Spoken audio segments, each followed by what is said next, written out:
اب ہم موجود ہیں مشہد ٹرین ٹرمینل پہ. یہاں سے ہم تہران جا رہے ہیں. وہاں پہ 2 مزار ہیں, شاہ عبدالعزیز اور بی بی شہر بانو کا, جو امام سجاد کی والدہ بھی ہیں, امام حسین کی جو زوجہ بھی ہیں, ان کی بھی زیارت کریں گے. اس کے بعد وہاں سے پھر ہم قم چلے جائیں گے. تو یہاں سے اگر آپ تہران جاتے ہیں تو بڑا مناسب جو ہے وہ تقریباً 3000 روپیہ پر ہیڈ ہے, اور آپ بڑے آرام سے چلے جاتے ہیں بجائے کہ آپ بس سے جائیں. ٹرین بھی آپ کو دکھائیں گے اور آگے زیارتیں بھی آپ کو کروائیں گے.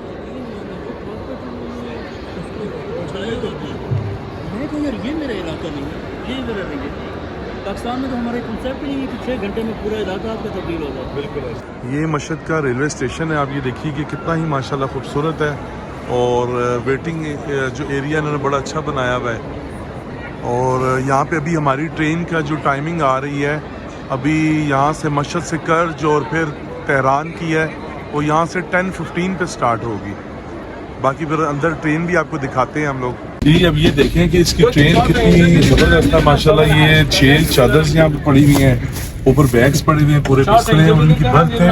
یہ ایک, یہ دوسری اور یہ تیسری, ایسی 3 سامنے, یعنی کہ 6 پرسنز آرام سے اس میں لیٹ کے چلے جاتے ہیں. اور اگر آپ نے آنا ہے اور مشہد سے آپ نے قم یا تہران کی طرف جانا ہے, تو بجائے کہ آپ 12 گھنٹے کا بس پہ سفر کریں, آپ ٹرین پہ سفر کریں. بہترین سفر ہے, اور بیچ میں واش رومز بھی, کینٹینز بھی, آپ لوگ تنگ نہیں ہوں گے. اس کا فیئر بھی مناسب ہے, جیسے آپ کو بتایا کہ جسٹ 3000 پر پرسن کی کاسٹ کرتی ہے. یہ آپ اس کو ضرور ٹرائی کیجیے.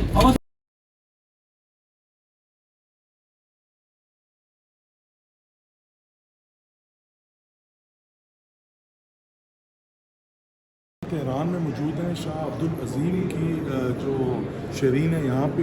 یہ امام رضا علیہ السلام کے صحابی تھے, اور ان کے بارے میں کہا گیا ہے کہ اگر آپ امام حسین علیہ السلام کی زیارت کرنا چاہتے ہیں, لیکن کسی وجوہات کی وجہ سے آپ امام حسین علیہ السلام کی زیارت نہیں کر سکتے, تو آپ شاہ عبدالعظیم کی زیارت کر لیں. اس کا بھی بہت اجر و ثواب ہے. یہ تہران میں جب آپ آتے ہیں تو جو ٹرین ٹرمینل ہے اس سے جسٹ 3 یا 4 کلومیٹرز ہے. پیدل بھی آپ ٹرین سے واک کر کے آ سکتے ہیں, لیکن اگر آپ کے پاس لگیج زیادہ ہے تو آپ وہاں سے ٹیکسی کروا کے پاکستانی آپ جسٹ ان کو 300 روپیہ دیں گے تو آپ کو یہاں پہ چھوڑ دیں گے. اور یہ دیکھنے آپ کے ماشاءاللہ زری مبارک بھی ہے, ایسے ان کا روزہ بھی بنایا گیا ہے, اور بڑی ہی یہاں پہ پیسفل جگہ ہے. اور ظاہر ہے یہ جو صحابی رسول اور اس سے علاوہ جو اہل بیت کے ماننے والے تھے, ان کے اصحاب تھے, تو ان کے جو روزے ہم پتہ ہے آپ کو ویسے ہی ان کا سکون ہوتا ہے. تو یہاں پہ بھی آپ آئیے, اور ضرور یہاں پہ جب تہران میں آئے تو یہاں پہ بھی آئیے, اور اس کے بعد ہم بی بی شہر بانو کے وہاں پہ جائیں گے, وہاں پہ بھی آپ کو دکھائیں گے. جی تو اگر آپ یہاں تہران میں آتے ہیں تو شاہ عبدالعظیم کے مزار کے بالکل عقب میں ہی امام زادے حمزہ بن موسیٰ کاظم, جو کہ امام رضا علیہ السلام کے بھائی بھی ہیں, ذریعہ, اور یہاں پہ بھی آ کے آپ سلام کریں. اور یہ امام زادے ہیں, امام رضا جو 8ویں امام ہیں ان کے بھائی ہیں, اور 7ویں امام امام موسیٰ کاظم کے فرزند ہیں. تو یہاں پہ بھی آ کے آپ دعا کیجئے, اور بڑی ہی مقبولیت والی جگہ یہ. آپ جب شاہ عبدالعظیم کے مزار پہ آتے ہیں تو ان کے بالکل عقب میں امام رضا علیہ السلام کے جو بھائی ہیں, ان کے بھی ساتھ عقب میں شاہ امام زادے یہ طاہر بن زین العابدین ہے, جو امام سجاد جو ہمارے چوتھے امام ہیں ان کی یہ فرزند ہے, اور ان کی بھی ظاہر ہے یہ امام زادے ہیں. تو آپ یہاں پہ آئیں, اور یہاں پہ آ کے اپنی جو بھی آپ کی دلی مرادیں ہیں وہ یہاں پہ آ کے دعا بھی کریں, اور اپنی دلی مرادیں بھی یہاں پہ آپ ان شاء اللہ تعالیٰ جو ہے وہ آپ یہاں پہ جو بھی آپ کی دل کی خواہش ہے آپ یہاں پہ ظاہر کریں. اور آپ کو پتہ ہے کہ معصومین اور جو اہل بیت کی گرانے ہیں, ان میں تو ویسے بھی آپ کے دل میں بات ہوتی ہے وہ پوری ہو جاتی ہے. اور اس جگہ پہ آ کے اس طریقے سے ہمارا دعا کرنا اور اپنی عبادات کرنا, یہ بڑی ہمارے لیے باعث فخر ہے. یہ آپ یہ دیکھیں کہ اگر آپ مزار کے یہ جو صحن ہے, اس سے آپ اگر شاہ عبدالعظیم اور جو امام زادے ہیں طاہر بن زین العابدین ان کے آپ حرم سے باہر نکلتے ہیں, تو یہ ان کے فرش میں ہی یہ جیسے بانو, عصمت امین زادہ, علی رضا کاویائی, ہاشم خان اور فاطمہ ایمانی دربندی. لیکن اب یہ دیکھیں کہ انسان اس سے ہٹ کے بھی چل نہیں سکتا, کیونکہ جیسے یہ لوگ اوپر سے ہی چل رہے ہیں. اس کا مجھے تھوڑا سا یہ عجیب لگا.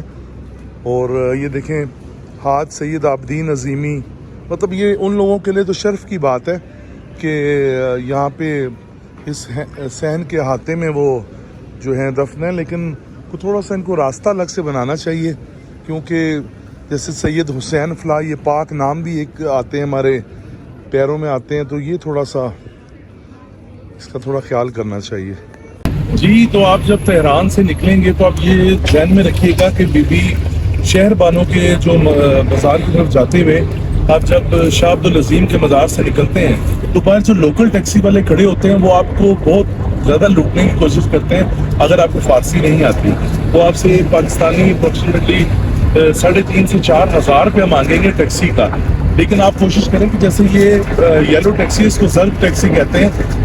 فرسٹ آف آل تو یہ کہ ان کی جو نمبر پلیٹس وغیرہ ہیں ابھی جسٹ لائک گوگل کریم ہمارے پاس چل رہی ہیں. یہاں پہ اسنیپ ایپ ہے، اگر وہ ڈاؤن لوڈ کر لیں تو زیادہ بہتر ہے. اگر وہ آپ کے نیٹ کا کوئی پرابلم ہے تو آپ یہ زرد ٹیکسی لے لیں، یہ بہت ہی اچھی ہے. ان کا بڑا مناسب ہے. ہم یہ 3 لوگ جا رہے ہیں اور ہم نے پاکستانی یہ 850 کی پوری ٹیکسی ہم نے بی بی شہر بانو کے مزار کی طرف کروا دی ہے.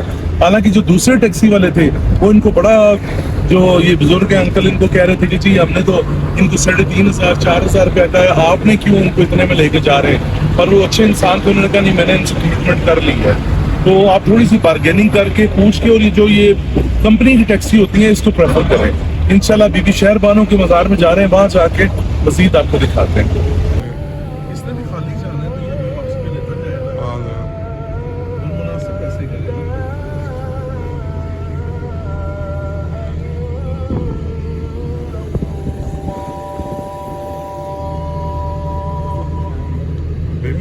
مبارک ہے بی بی شہر بانو کی.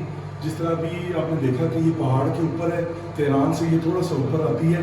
اور یہ امام سجاد علیہ السلام کی جو ہمارے چوتھے امام تھے ان کی والدہ ہے، اور امام حسین علیہ السلام کی زوجہ ہے.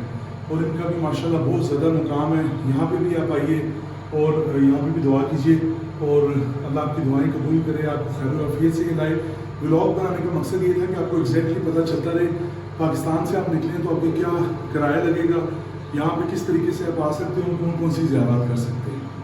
مقام ہے جیسے بی بی شہر بانو کے یہ بازار کے بالکل نیچے ہی جو اس وقت کا پرانا، یہ دیکھ لیں کہ پہاڑ کو کاٹ کے اس کے اندر یہ بالکل پہاڑ ہے، پہاڑ کے اندر یہ ایک راستہ ہے. اور یہاں پہ کہا جاتا ہے کہ اہل بیت علیہ السلام اور جو بیویاں یہاں پہ آئی تھی پھر انہوں نے کچھ دیر یہاں پہ قیام کیا تھا، اپنی عبادات کرتے تھے وہ. اور یہ اسی طرح سے انہوں نے جیسے سمجھ لیں کہ 1400 سال سے انہوں نے اس کو پرزرو کیا ہوا ہے. اور یہ بھی مقام ہے، تو اس کو بھی آپ آئیں، آپ اس کو بھی آ کے آپ وزٹ کریں.